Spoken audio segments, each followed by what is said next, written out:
The Hound and the Fox.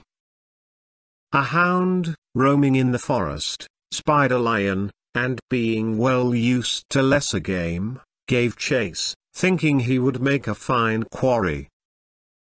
Presently the lion perceived that he was being pursued, so, stopping short, he rounded on his pursuer and gave a loud roar. The hound immediately turned tail and fled. A fox, seeing him running away, jeered at him and said, "Ho ho! There goes the coward who chased a lion and ran away the moment he roared." The father and his daughters. A man had 2 daughters, one of whom he gave in marriage to a gardener, and the other to a potter. After a time he thought he would go and see how they were getting on, and first he went to the gardener's wife. He asked her how she was, and how things were going with herself and her husband. She replied that on the whole they were doing very well, but, she continued, "I do wish we could have some good heavy rain, the garden wants it badly." Then he went on to the potter's wife and made the same inquiries of her. She replied that she and her husband had nothing to complain of, but, she went on, "I do wish we could have some nice dry weather, to dry the pottery." Her father looked at her with a humorous expression on his face. "You want dry weather," he said, "and your sister wants rain. I was going to ask in my prayers that your wishes should be granted, but now it strikes me I had better not refer to the subject." The Thief and the Innkeeper. A thief hired a room at an inn, and stayed there some days on the lookout for something to steal. No opportunity, however, presented itself, till one day, when there was a festival to be celebrated, the innkeeper appeared in a fine new coat and sat down before the door of the inn for an airing. The thief no sooner set eyes upon the coat than he longed to get possession of it. There was no business doing, so he went and took a seat by the side of the innkeeper, and began talking to him. They conversed together for some time, and then the thief suddenly yawned and howled like a wolf. The innkeeper asked him in some concern what ailed him. The thief replied, "I will tell you about myself, sir, but first I must beg you to take charge of my clothes for me, for I intend to leave them with you. Why I have these fits of yawning I cannot tell, maybe they are sent as a punishment for my misdeeds, but, whatever the reason, the facts are that when I have yawned 3 times I become a ravening wolf and fly at men's throats." As he finished speaking he yawned a second time and howled again as before. The innkeeper, believing every word he said, and terrified at the prospect of being confronted with a wolf, got up hastily and started to run indoors, but the thief caught him by the coat and tried to stop him, crying, "Stay, sir, stay, and take charge of my clothes, or else I shall never see them again." As he spoke he opened his mouth and began to yawn for the 3rd time.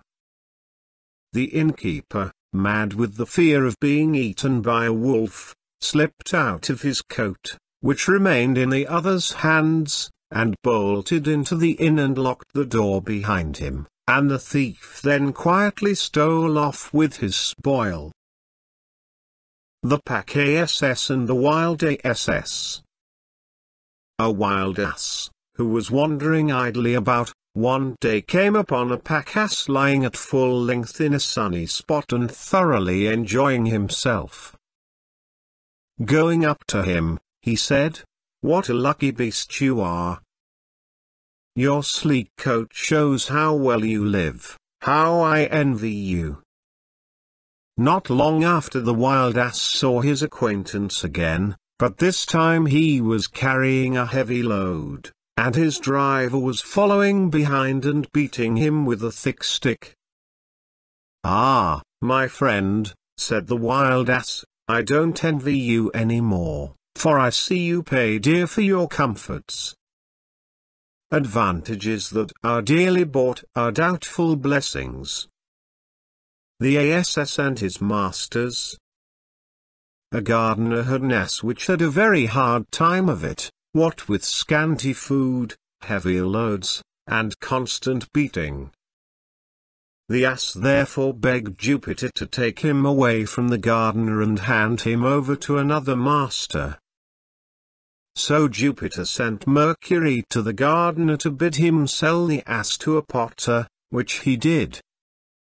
But the ass was as discontented as ever, for he had to work harder than before, so he begged Jupiter for relief a second time, and Jupiter very obligingly arranged that he should be sold to a tanner. But when the ass saw what his new master's trade was, he cried in despair, "Why wasn't I content to serve either of my former masters, hard as I had to work and badly as I was treated? For they would have buried me decently, but now I shall come in the end to the tanning vat." Servants don't know a good master till they have served a worse. The pack ass, the wild ass, and the lion. A wild ass saw a pack ass jogging along under a heavy load, and taunted him with the condition of slavery in which he lived, in these words, "What a vile lot is yours compared with mine! I am free as the air, and never do a stroke of work, and, as for fodder, I have only to go to the hills and there I find far more than enough for my needs. But you depend on your master for food, and he makes you carry heavy loads every day and beats you unmercifully." At that moment a lion appeared on the scene, and made no attempt to molest the pack ass owing to the presence of the driver, but he fell upon the wild ass, who had no one to protect him, and without more ado made a meal of him. It is no use being your own master unless you can stand up for yourself. The ants were once men and made their living by tilling the soil. But, not content with the results of their own work, they were always casting longing eyes upon the crops and fruits of their neighbors, which they stole, whenever they got the chance, and added to their own store. At last their covetousness made Jupiter so angry that he changed them into ants. But, though their forms were changed, their nature remained the same, and so, to this day, they go about among the cornfields and gather the fruits of others' labor, and store them up for their own use. You may punish a thief, but his bent remains. The frogs and the well. Two frogs lived together in a marsh. But one hot summer the marsh dried up, and they left it to look for another place to live in, for frogs like damp places if they can get them. By and by they came to a deep well, and one of them looked down into it, and said to the other, "This looks a nice cool place, let us jump in and settle here." But the other, who had a wiser head on his shoulders, replied, "Not so fast, my friend, supposing this well dried up like the marsh, how should we get out again? Think twice before you act." The crab and the fox. A crab once left the seashore and went and settled in a meadow some way inland, which looked very nice and green and seemed likely to be a good place to feed in. But a hungry fox came along and spied the crab and caught him.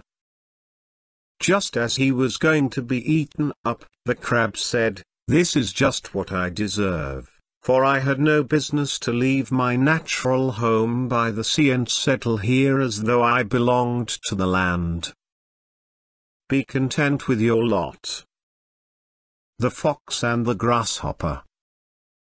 A grasshopper sat chirping in the branches of a tree. A fox heard her, and, thinking what a dainty morsel she would make, he tried to get her down by a trick. Standing below in full view of her, he praised her song in the most flattering terms, and begged her to descend, saying he would like to make the acquaintance of the owner of so beautiful a voice.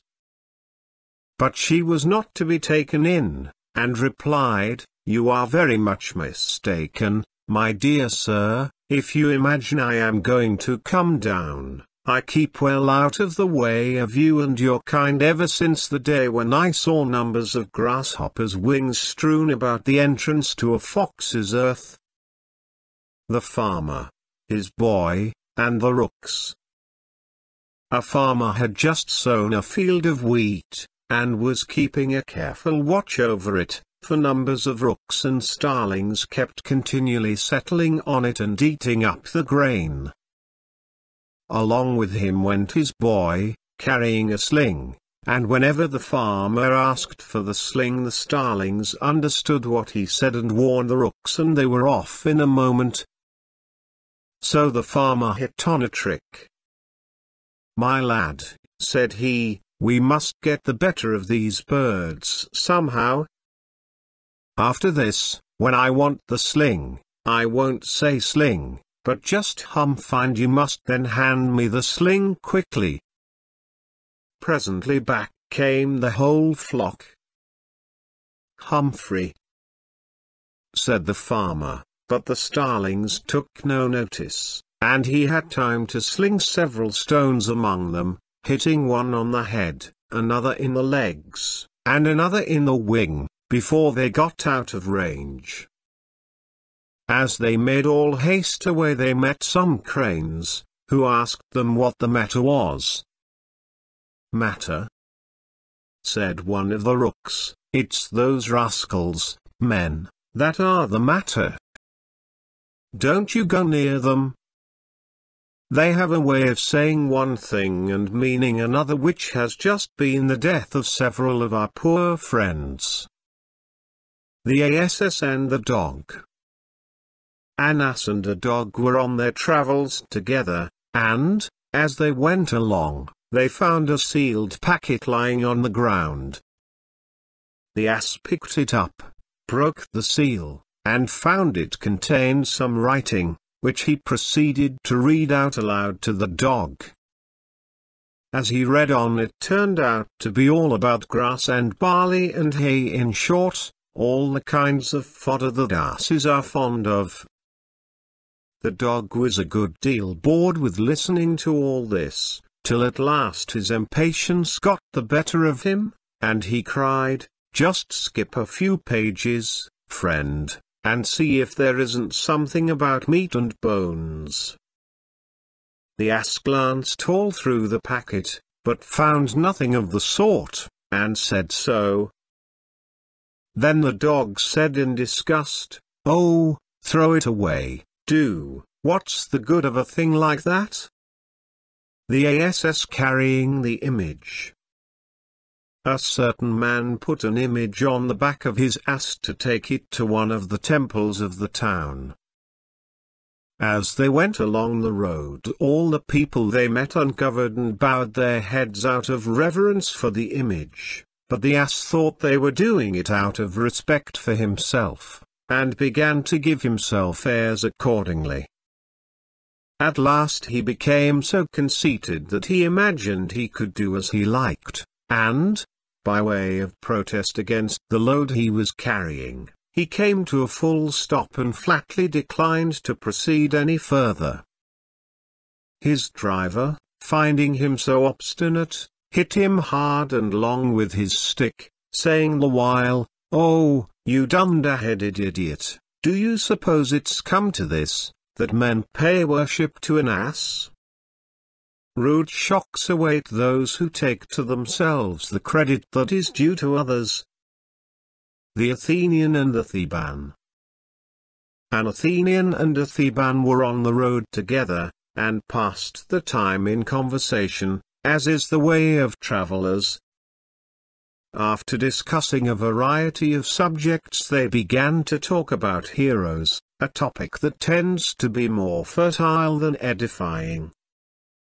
Each of them was lavish in his praises of the heroes of his own city, until eventually the Theban asserted that Hercules was the greatest hero who had ever lived on earth, and now occupied a foremost place among the gods, while the Athenian insisted that Theseus was far superior, for his fortune had been in every way supremely blessed, whereas Hercules had at one time been forced to act as a servant.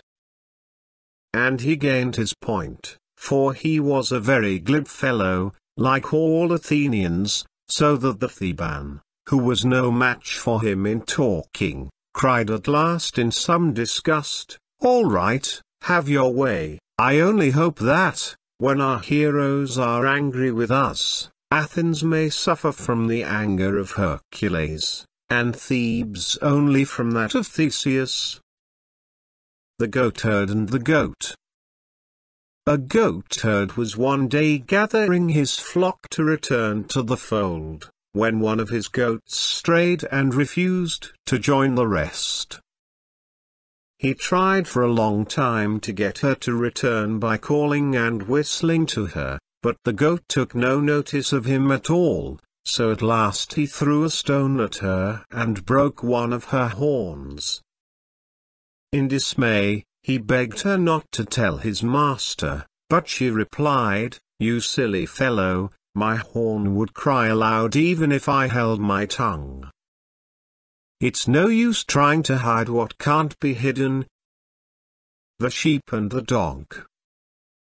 Once upon a time the sheep complained to the shepherd about the difference in his treatment of themselves and his dog. "Your conduct," said they, "is very strange and, we think, very unfair.